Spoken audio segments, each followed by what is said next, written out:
Hi friends, പുതിയൊരു വീഡിയോയിലേക്ക് എല്ലാവർക്കും സ്വാഗതം. ഇന്നത്തെ വീഡിയോയിൽ ശ്രീനാരായണ ഗുരു ഓപ്പൺ യൂണിവേഴ്സിറ്റിയിൽ മാർക്ക് അല്ലേ, അതായത് ഇൻറ്റേർണൽ മാർക്കിനായിട്ട് അസൈൻമെൻറ്റാണ് സബ്മിറ്റ് ചെയ്യാനുള്ളത്. അപ്പോൾ ആ ഒരു അസൈൻമെൻറ്റ്, അതായത് 2025 July admission intake 6 first sem സ്റ്റുഡൻസിൻ്റെ അസൈൻമെൻറ്റ് സബ്മിറ്റ് ചെയ്യാനുള്ള ഡേറ്റ് വന്നിട്ടുണ്ട് അല്ലേ. 18-ാം തീയതിയാണ്, ജനുവരി 18 അതിൻ്റെ ലാസ്റ്റ് ഡേറ്റ് പറഞ്ഞിട്ടുള്ളത്. അതിൻ്റെ ക്വസ്റ്റ്യൻസും വന്നിട്ടുണ്ട്. അതിൻ്റെ അസൈൻമെൻറ്റ് ക്വസ്റ്റ്യൻസൊക്കെ ഞാൻ MA സോഷ്യോളജിൻ്റെ ഗ്രൂപ്പിൽ ഇട്ടിട്ടുണ്ട്, MA സോഷ്യോളജിക്കാരത്. അപ്പോൾ MA സോഷ്യോളജി എടുത്ത സ്റ്റുഡൻസ് ആരെങ്കിലും വീഡിയോ കാണുന്നുണ്ടെങ്കിൽ ആ ഗ്രൂപ്പിൽ ജോയിൻ ചെയ്യാത്തവരാണെങ്കിൽ, താല്പര്യം ഉണ്ടെങ്കിൽ നിങ്ങൾക്ക് ആ ഒരു ഗ്രൂപ്പിൽ ജോയിൻ ചെയ്യാം. അതിൻ്റെ ലിങ്ക് താഴെ കമൻറ്റ് ബോക്സിൽ പിൻ ചെയ്ത് വെക്കാം. ഓക്കെ, അപ്പോൾ അസൈൻമെൻറ്റ് ജനുവരി 18 ഉള്ളിലായിട്ട് നമ്മൾ ഓൺലൈൻ വഴി എന്ത് ചെയ്യണം, അപ്ലോഡ് ചെയ്യണം. അപ്പോൾ അതിൻ്റെ മുന്നായിട്ട് നമ്മൾ അസൈൻമെൻറ്റ് എഴുതി കംപ്ലീറ്റ് ആവണം അല്ലേ. MA സോഷ്യോളജി അല്ലെങ്കിൽ MA പ്രോഗ്രാമുകൾക്കൊക്കെ 10 അസൈൻമെൻറ്റ് എഴുതാനുണ്ട്. കാരണം MA പ്രോഗ്രാമിന് 5 സബ്ജക്റ്റാണ് പഠിക്കാനുള്ളത്. ആ 5 സബ്ജക്റ്റിൽ ഓരോ സബ്ജക്റ്റിനും 2 അസൈൻമെൻറ്റുകൾ എഴുതാനുണ്ട് അല്ലേ. ഒരു സബ്ജക്റ്റിന് 2 അസൈൻമെൻറ്റ് എഴുതാനുണ്ട്. അതായത് ഇവിടെ സബ്ജക്റ്റിന് പറയുന്നത് കോഴ്സ് എന്നാണ് അല്ലേ.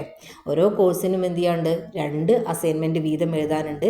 അനലറ്റിക്കലും അതുപോലെ തന്നെ ഡിസ്ക്രിപ്റ്റീവും അല്ലേ. അപ്പോൾ ഡിസ്ക്രിപ്റ്റീവ് ആയിട്ടുള്ളതും അനലറ്റിക്കലായിട്ടുള്ള 2 അസൈൻമെൻറ്റുകളാണ് ഓരോ സബ്ജക്റ്റിനും എഴുതേണ്ടതെന്ന് മനസ്സിലാക്കി വെക്കുക. അതേപോലെ തന്നെ MA സോഷ്യോളജിൻ്റെ ആ ഒരു ക്വസ്റ്റ്യൻ പേപ്പർ, ഇപ്പോൾ ഞാൻ ആ ഒരു ഗ്രൂപ്പിലിട്ട ആ ഒരു ക്വസ്റ്റ്യൻ എന്ന് പറയുന്നത് എല്ലാവർക്കും സെയിം ആണ്. ഓക്കെ, അത് എല്ലാ LSCയിലുള്ള കുട്ടികൾക്കായാലും MA സോഷ്യോളജി ശ്രീനാരായണ ഗുരു ഓപ്പൺ യൂണിവേഴ്സിറ്റിയിൽ പഠിക്കുന്ന എല്ലാ വിദ്യാർത്ഥികൾക്കും ഉള്ള ഒറ്റ ക്വസ്റ്റ്യൻ പേപ്പറാണ്. അത് ആർക്കും വ്യത്യാസമൊന്നുമില്ല, എല്ലാവർക്കും സെയിം ക്വസ്റ്റ്യനാണ് ഉണ്ടാവുക. അതായത് MA സോഷ്യോളജി എടുത്ത ആളുകൾക്ക് ആ ക്വസ്റ്റ്യന് അത് സെയിം ആയിരിക്കും. അതേപോലെ MA പൊളിറ്റിക്സിന് വേറെ ക്വസ്റ്റ്യൻസ് ഉണ്ടാവും, MA ഹിസ്റ്ററിക്ക് വേറെ ഉണ്ടാവും, അതേപോലെ തന്നെ BA സോഷ്യോളജിക്ക് വേറെ ഉണ്ടാവും, BA ഹിസ്റ്ററിക്ക് വേറെ ഉണ്ടാവും. അങ്ങനെ മാത്രമേ മാറ്റുള്ളൂ. ഓക്കെ, അത് ഒരുപാട് പേര് ചോദിച്ചതുകൊണ്ടാണ് അതും ഇതിൻ്റെ കൂട്ടത്തിലൂടെ പറഞ്ഞു പോയത്. അപ്പോൾ ഇനി നമുക്കിതിൻ്റെ ഫേസ് ഷീറ്റ് ഒന്ന് ആദ്യം നോക്കാം. ഇതാണ് ഡിസ്ക്രിപ്റ്റീവിൻ്റെ ഫേസ് ഷീറ്റ് അല്ലേ. 2 ഫേസ് ഷീറ്റ് ഉണ്ടാവും, ഒന്ന് ഡിസ്ക്രിപ്റ്റീവിനും അനലറ്റിക്കിനും. അപ്പോൾ ഈ ഫോം 1 എന്നുള്ളതാണ് ഡിസ്ക്രിപ്റ്റീവിൻ്റെ എന്ന് മനസ്സിലാക്കി വെക്കുക. ഫോം 2 എന്നുള്ളതാണ് അനലറ്റിക്കിൻ്റെ ഫോം ഷീറ്റ്. ഓക്കെ, അത് അങ്ങോട്ടും ഇങ്ങോട്ടും മാറാതിരിക്കാൻ നന്നായിട്ട് ശ്രദ്ധിക്കണം. അപ്പോൾ ഇതിൽ കുറച്ച് കാര്യങ്ങൾ എന്ത് ചെയ്യാണ്ട് ഫില്ല് ചെയ്യാനുണ്ട്. നെയിം ഓഫ് ദ കാൻഡിഡേറ്റ് എന്ന് പറയുന്നിടത്ത് നിങ്ങളുടെ നെയിം കൃത്യമായിട്ട് ക്യാപിറ്റൽ ലെറ്ററിൽ തന്നെ എന്ത് ചെയ്യുക, എഴുതുക. അതേപോലെ തന്നെ എൻറോൾമെൻറ്റ് നമ്പർ അല്ലേ, 25X എന്നൊക്കെ പറഞ്ഞ് തുടങ്ങുന്ന ഒരു നമ്പർ ഉണ്ടാവും എല്ലാവർക്കും അവരുടെ അഡ്മിറ്റ് കാർഡിൽ, അത് അവിടെ എഴുതുക. അതേപോലെ തന്നെ നെയിം ഓഫ് ദ പ്രോഗ്രാം അല്ലേ. നെയിം ഓഫ് ദ പ്രോഗ്രാം എന്ന് പറയുന്നത് നിങ്ങൾ ഏതാണോ, MA സോഷ്യോളജി ആണോ, MA ഹിസ്റ്ററി ആണോ, MA ഇംഗ്ലീഷ് ആണോ, അതല്ലെങ്കിൽ BA ഹിസ്റ്ററി ആണോ, BA സോഷ്യോളജി ആണോ, BA മലയാളമാണോ, ഇതേതാണോ നിങ്ങൾ എടുത്തിട്ടുള്ളത് വെച്ചാൽ അതവിടെ എഴുതാൻ. പിന്നെ അതേപോലെ തന്നെ സെമസ്റ്റർ എന്ന് പറയുന്നത് ഇപ്പോൾ ഫസ്റ്റ് സെമ്മിൻ്റെ അസൈൻമെൻ്റ് ആണ് സബ്മിറ്റ് ചെയ്യാനുള്ളത്. അപ്പോൾ ഫസ്റ്റ് എന്ന് കൊടുക്കുക. പിന്നെ കോഴ്സ് കോഡ് എന്നുള്ളതും കോഴ്സ് ടൈറ്റിൽ എന്ന് ഉദ്ദേശിക്കുന്നത് സബ്ജക്റ്റിൻ്റെ നെയിമിനെയാണ് അല്ലേ. അപ്പോൾ സബ്ജക്റ്റിൻ്റെ നെയിം ഇപ്പോൾ MA സോഷ്യോളജിൻ്റെ ഒരു സബ്ജക്റ്റാണ് ഫൗണ്ടേഷൻസ് ഓഫ് സോഷ്യോളജിക്കൽ തിയറി, അതാണ് കോഴ്സ് ടൈറ്റിൽ എന്നുള്ളിടത്ത് കൊടുക്കേണ്ടത്.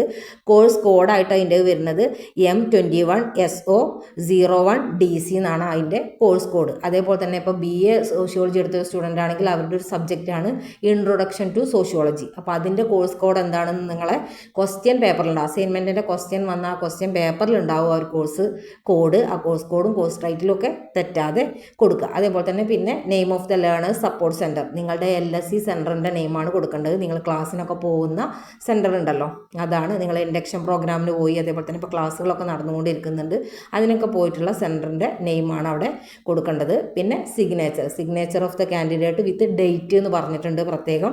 അപ്പോൾ സൈന് മാത്രം പോരാ, സൈനിൻ്റെ താഴെ എന്ത് ചെയ്യണം, ഡേറ്റും കൂടെ കൊടുത്തിട്ട് വേണം അവിടെ ഫില്ല് ചെയ്യാൻ. അപ്പോൾ ഓക്കെ, അപ്പോൾ ഇതാണ് ഫോം ഷീറ്റ് ഫേസ് ഷീറ്റിൻ്റെ കാര്യങ്ങൾ പറയല്ലോ. ഫേസ് ഷീറ്റ് 2 ഉണ്ട്.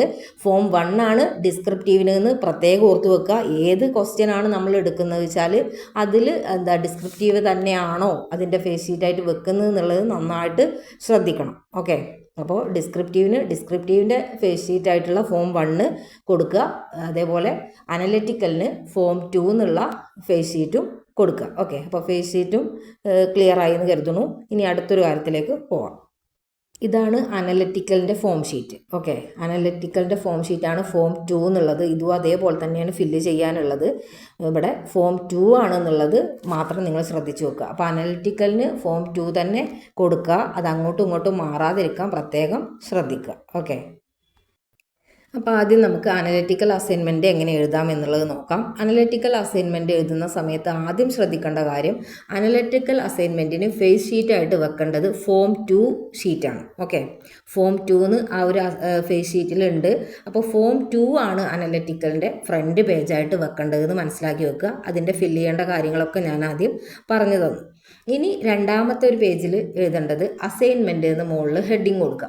അതിൻ്റെ താഴെ നിങ്ങൾ സെലക്ട് ചെയ്ത ക്വസ്റ്റ്യൻ, അതായത് അനലറ്റിക്കലിൽ 5 ക്വസ്റ്റ്യൻ ഉണ്ടാവും അല്ലേ. നിങ്ങളുടെ ആ ഒരു ക്വസ്റ്റ്യൻ്റെ PDF നിങ്ങൾ നോക്കുക. അപ്പോൾ 5 ക്വസ്റ്റ്യൻ ഉണ്ടാവും. അത് എല്ലാ പ്രോഗ്രാമിനും അങ്ങനെ തന്നെയാണ്, 5 ക്വസ്റ്റ്യൻ ഉണ്ടാവും. അതിൽ നിന്ന് നിങ്ങൾക്ക് എന്ത് ചെയ്യാം, ഒരു ക്വസ്റ്റ്യനെ തിരഞ്ഞെടുക്കാം. അപ്പോൾ നിങ്ങൾ തിരഞ്ഞെടുക്കുന്ന ആ ഒരു ക്വസ്റ്റ്യൻ അവിടെ അസൈൻമെൻറ്റ് എഴുതിയിട്ട് അതിൻ്റെ താഴെ എഴുതുക. അപ്പോൾ MA സോഷ്യോളജിൻ്റെ അനലറ്റിക്കലിലെ ഒരു ക്വസ്റ്റ്യൻ ആണ്, evaluate the significance of stratification theory of weber അല്ലേ. അപ്പോൾ ആ ഒരു ക്വസ്റ്റ്യൻ അവിടെ കൊടുക്കുക. അതിന് കുറച്ച് താഴെയായിട്ട് പിന്നെ നിങ്ങളുടെ നെയിമും അതേപോലെ തന്നെ ഈ എൻറോൾമെൻറ്റ് നമ്പർ അങ്ങനെയുള്ള കുറച്ച് കാര്യങ്ങളും കൂടെ അവിടെ എന്ത് ചെയ്യാം, നിങ്ങൾക്ക് ഫില്ല് ചെയ്യാൻ അങ്ങനെ കൊടുക്കാം അല്ലേ. അതവിടെ എഴുതിയിട്ട് അതും കൂടെ ഫില്ല് ചെയ്ത് കൊടുക്കാം. പിന്നെ മൂന്നാമത്തെ പേജ് എടുക്കുക. മൂന്നാമത്തെ പേജിൽ നിങ്ങൾ എഴുതേണ്ടത് ഇൻട്രൊഡക്ഷൻ അല്ലേ. അതായത് ഇൻട്രൊഡക്ഷൻ എന്ന് പറഞ്ഞു കഴിഞ്ഞാൽ എന്താണോ നിങ്ങൾ തിരഞ്ഞെടുത്ത ടോപ്പിക്സ് വെച്ചാൽ ആ ടോപ്പിക്കിനെ ഒന്ന് പരിചയപ്പെടുത്തുക അല്ലേ. ആ ടോപ്പിക്കുമായി ബന്ധപ്പെട്ട് ഒരു പരിചയപ്പെടുത്തലാണ് ഇൻട്രൊഡക്ഷൻ എന്ന് പറയുന്ന ഭാഗം. ഇൻട്രൊഡക്ഷൻ എഴുതുക. അതിന് പിന്നെ ശേഷമുള്ള പേജുകളിൽ ഒരു 10 പേജാണ് പറയുന്നത്. നമ്മളുടെ അനലറ്റിക്കലിനായാലും ഡിസ്ക്രിപ്റ്റീവിനാണെങ്കിലും 10 പേജാണ് പറയുന്നത്. അപ്പോൾ പിന്നെ ആ ടോപ്പിക്കുമായി ബന്ധപ്പെട്ടുള്ള കാര്യങ്ങൾ ഒരു 10 പേജായിട്ട് എഴുതുക. ഓക്കെ, ഇപ്പോൾ വെബറിൻ്റെ സ്ട്രാറ്റിഫിക്കേഷൻ എന്ന് പറയുന്ന ഈ ഒരു ഭാഗം നിങ്ങൾ എന്ത് ചെയ്യുക, സ്ട്രാറ്റിഫിക്കേഷൻ തിയറിയുമായി ബന്ധപ്പെട്ടുള്ള കാര്യങ്ങൾ എന്ത് ചെയ്യണം, ഒരു 10 പേജിലായിട്ട് അത് എഴുതി പൂർത്തിയാക്കുക. അത് കഴിഞ്ഞാൽ അതിൽ പിന്നെ ഫുട് നോട്ട് കൂടെ കൊടുക്കാനുണ്ട്. അനലറ്റിക്കൽ ആകുമ്പോൾ ഫുട് നോട്ട് ഉണ്ട്. അപ്പോൾ എന്താണ് ഫുട് നോട്ട്? ഫുട് നോട്ട് എന്ന് പറഞ്ഞു കഴിഞ്ഞാൽ അടിക്കുറിപ്പാണ്. അതായത് പിന്നെ നമ്മൾ എഴുതുന്നത് നമ്മുടെ സ്വന്തം ആശയമല്ലാത്ത മറ്റുള്ളവരുടെ വാക്കുകൾ അതേപോലെ തന്നെ ആശയങ്ങളൊക്കെ എഴുതും നമ്മൾ അല്ലേ. സിദ്ധാന്തങ്ങളൊക്കെ നമ്മൾ എന്ത് ചെയ്യും, നമ്മൾ എഴുത്തിൽ ഡാറ്റ അതൊക്കെ നമ്മൾ എന്ത് ചെയ്യും, എഴുതുന്നുണ്ടാവും. അപ്പോൾ ആ ഒരു സമയത്ത് അത് ഇന്ന ഭാഗത്തു നിന്ന് എടുത്തു അങ്ങനെ എഴുതുന്നതാണ് എന്ത്, അടിക്കുറിപ്പ് അല്ലെങ്കിൽ ഫുട് നോട്ട് എന്ന് പറയുന്നത്. അപ്പോൾ നിങ്ങൾ എഴുതുന്ന സമയത്ത് അങ്ങനെ ഇപ്പോൾ മാത്സ് വെബറിനെ തന്നെ നമുക്ക് എടുക്കാം അല്ലേ. മാത്സ് വെബറുമായി ബന്ധപ്പെട്ടുള്ള ക്വസ്റ്റ്യനാണ് നമ്മൾ പറഞ്ഞത്. അപ്പോൾ ആ ഒരു ക്വസ്റ്റ്യൻ എടുക്കുന്ന സമയത്ത് എന്ത് ചെയ്യാം, അതുമായി ബന്ധപ്പെട്ട് നിങ്ങൾ എന്ത് ചെയ്യണം, ഒരു ഫുട് നോട്ട് ഉണ്ടാവും അല്ലേ. അതായത് ഇപ്പോൾ വെബറിനുമായി ബന്ധപ്പെട്ട് വെബറിൻ്റെ വല്ല തിയറിയോ അതല്ലെങ്കിൽ വെബറിൻ്റെ വല്ല ബുക്കിനുമായി ബന്ധപ്പെട്ട ബുക്കിലുള്ള എന്തെങ്കിലും കാര്യങ്ങളോ, അപ്പോൾ അതെന്ത് ചെയ്യുക, ഫുട് നോട്ട് മാത്സ് എന്താ പറയുക വെബറിന് കൊടുത്തുകൊണ്ട് വെബറിൻ്റെ കുറച്ച് കാര്യങ്ങൾ നിങ്ങൾ എഴുതുക അല്ലേ. ആ ഒരു ഇന്ന ബുക്കിലാണ് എന്നൊക്കെ പറഞ്ഞിട്ട് അവിടെ ഫുട് നോട്ട് എഴുതുക. ഓക്കെ, അതാണ് ഫുട് നോട്ട് എന്നുള്ളത് കൊണ്ട് ഉദ്ദേശിക്കുന്നത്. അപ്പോൾ അനലറ്റിക്കലിലാണ് ഫുട് നോട്ട് കൊടുക്കേണ്ടത്, ഡിസ്ക്രിപ്റ്റീവിൽ ഫുട് നോട്ടിൻ്റെ ആവശ്യം ഇല്ല. ഓക്കെ, പിന്നെ ലാസ്റ്റ് എന്ത് ചെയ്യണം, ഒരു കൺക്ലൂഷൻ അല്ലേ, ഒരു കൺക്ലൂഷൻ കൊടുക്കണം.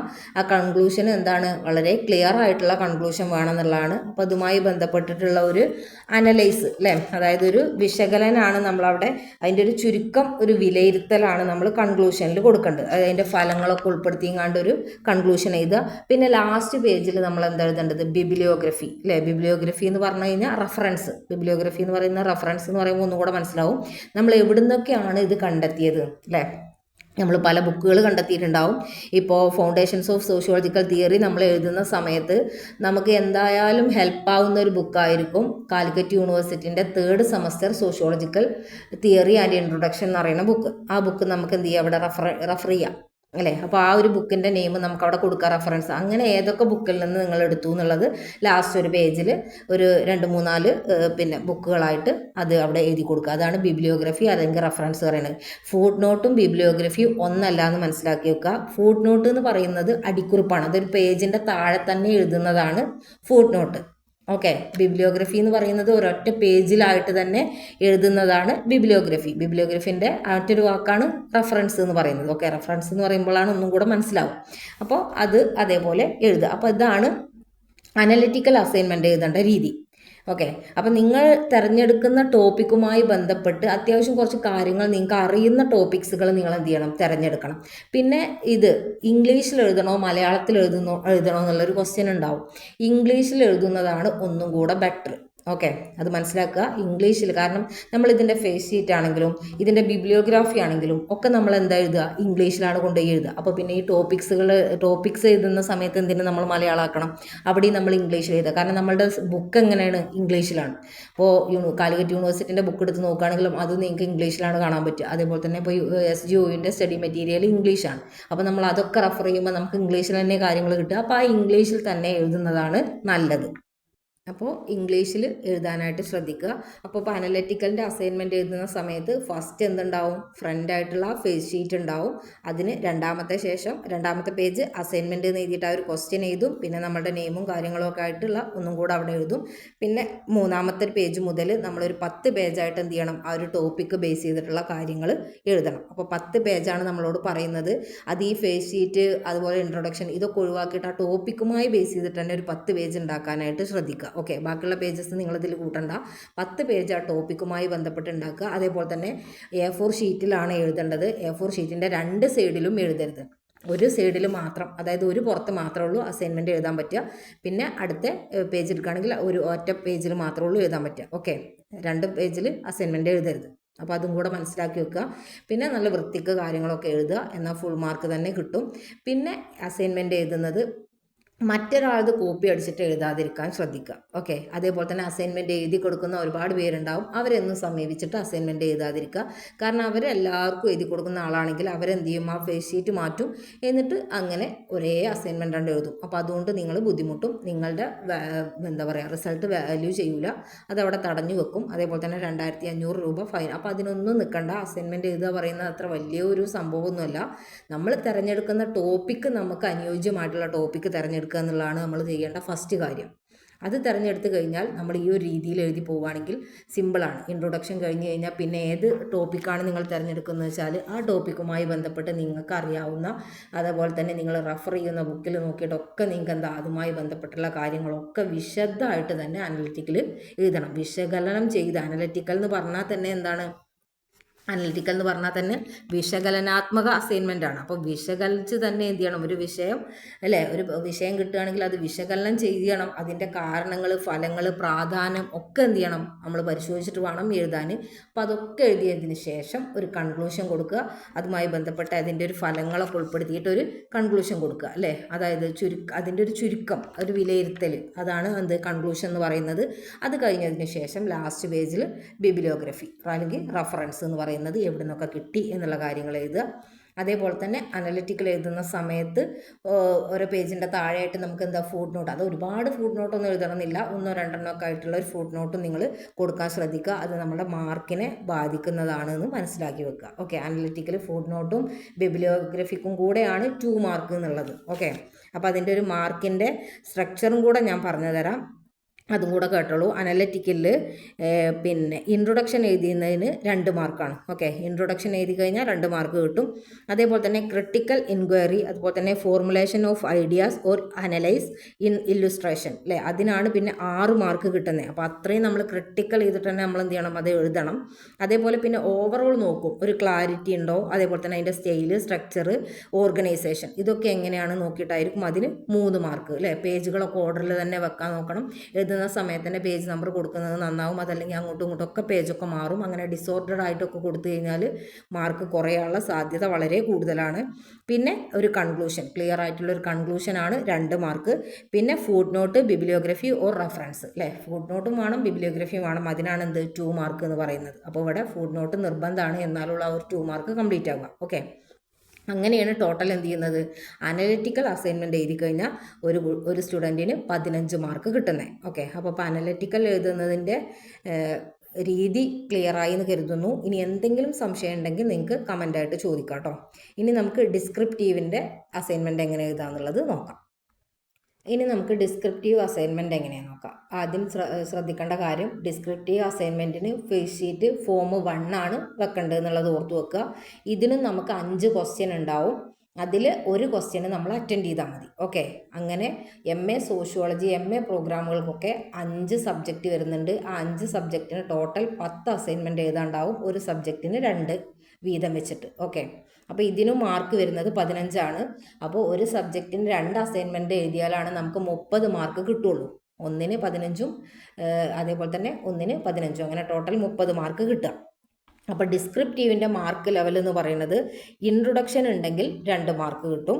അതേപോലെ തന്നെ explanation of the theory or idea ഉണ്ടെങ്കിൽ ഒരു 6 മാർക്ക് കിട്ടും.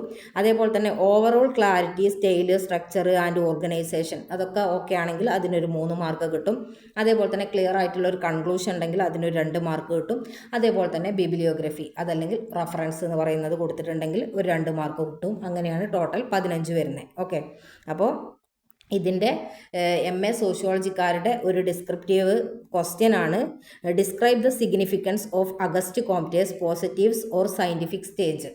അപ്പോൾ ഇതാണ് ഒരു കുട്ടി തിരഞ്ഞെടുക്കുന്ന ടോപ്പിക്ക് എങ്കിൽ ഫസ്റ്റ് എന്ത് ചെയ്യുക, ആ ഫേസ് ഷീറ്റ് വെക്കുക, അതിൽ കാര്യങ്ങളൊക്കെ ഫില്ല് ചെയ്യുക. സെക്കൻഡ് ഈ ഒരു അസൈൻമെൻറ്റ് എന്ന് മേലെ ഹെഡിങ് എഴുതിയിട്ട് ഈ ഒരു ക്വസ്റ്റ്യൻ കൊടുക്കുക അല്ലേ. ഈ ഒരു ക്വസ്റ്റ്യൻ എഴുതിയതിന് ശേഷം പിന്നെ നെയിം, പിന്നെ ഒന്നും കൂടെ നമ്മൾ ആ ഫ്രണ്ട് പേജിലുള്ള കാര്യങ്ങളൊക്കെ ഒന്നും കൂടെ അവിടെ എഴുതുക.